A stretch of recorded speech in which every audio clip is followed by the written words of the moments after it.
ஒரு படத்துலங்க ஒரு கல் ஒரு கண்ணாடியில எனக்கு ரொம்ப பிடிச்ச சீன்ங்க. அந்த உதயநிதி ஸ்டாலின் என்ன பண்ணுவாரு, "ஏய் போறேன்டா, கல்யாணத்த நிறுத்துறோம், பொண்ண தூக்குறோம்" அப்படின்னு போவாரு. இன்னும் சந்தானம் கூட போவாரு. போய் "நீ அடியாள கூட்டு வாடான்னு" சொல்லுவாரு. லோக்கல் கை கூட்டு வருவாரு. இப்படி வேஷ்டி கட்டிட்டு உருட்டு கட்டையோட. அதுக்குள்ள இவரு மனசு திருந்திருவாரு. அம்மாக்கு ஃபோன் பண்ணி, "அம்மா டேய் வாழ்த்திட்டு வாடான்னு" சொல்லிருவாரு. உடனே என்ன பண்ணுவாரு, திருந்திருவாரு. உடனே சந்தானம் வருவாரு. "மச்சான் யார்றா அவன்? லோக்கல் கை மச்சான். நீ தான் சொன்னீல்ல அடிக்கிறதுக்குன்னு."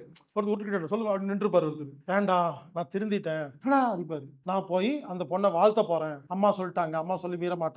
உடனே என்ன பண்ணுவாரு, அந்த லோக்கல் காய் போக சொல்லிட்டு சந்தானம் கிளம்புவாருங்க. "ஏய் எங்கடா போறேன்னு?" கேட்ட உடனே, "நீ தான்டா வாழ்த்தணும்னு சொன்ன, மாலை வாங்க போறேன்னு" சொல்லுவாருங்க. "டேய் யார்றா நீயி? பொண்ண தூக்கணும்னா நீ ஒரு லோக்கல் கை கூட்டிட்டு வந்த, உருட்டுக்கட்டையோட. இப்ப வாழ்த்தணும்னு சொல்ற, மாலை வாங்க போற. யார்றா நீ கேட்டோனே, "நான் தான்டா நண்பன்" சொன்ன உடனே ஒரு சீன் வருங்க. நண்பேன்டான்னு. Plan B, plan C. நாங்கலாம் அப்படிதாங்க வாழ்ந்துட்டு இருக்கோம். மறுபடியும் சொல்றேன். முதல்ல பெருகமணியில இந்த கிளாஸ் நடந்துட்டு இருந்துச்சு. ஒரு சின்ன விஷயம். திண்டுக்கல்லுக்கு மாறணும். திண்டுக்கல் அதான் சொல்றேங்களே, கோடிக்கணக்கான சொத்துங்க.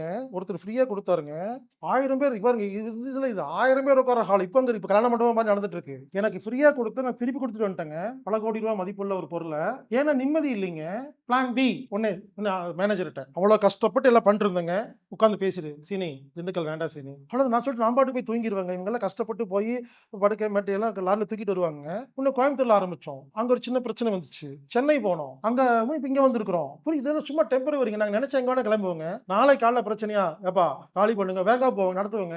பழசெல்லாம் யோசிச்சுட்டு இருக்க மாட்டோம். அது அவ்வளவுதான். அந்த டைம் அவ்வளவுதான். புரிஞ்சுங்களா? நாம இன்னைக்கு ஹேப்பியா இருக்கிறோமா? இதெல்லாம் டெம்பரவரிங்க. எல்லாம் டெம்பரவரிங்க. நான் இப்ப ஒரு கார்ல வரும்போது ஹேப்பியாலாம் வரமாட்டேங்க. நாளைக்கு ஆட்டோல வரும்போது நான் கில்ட்டியா ஃபீல் பண்ண மாட்டேங்கிறேங்க. நான் வருவேன். நான் தாங்க வரேன். நான் கார்ல வந்தா தான் நீங்க மதிப்பீங்கன்னா, அப்படிப்பட்ட மரியாதை எனக்கு தேவையில்லைங்கிறேங்க.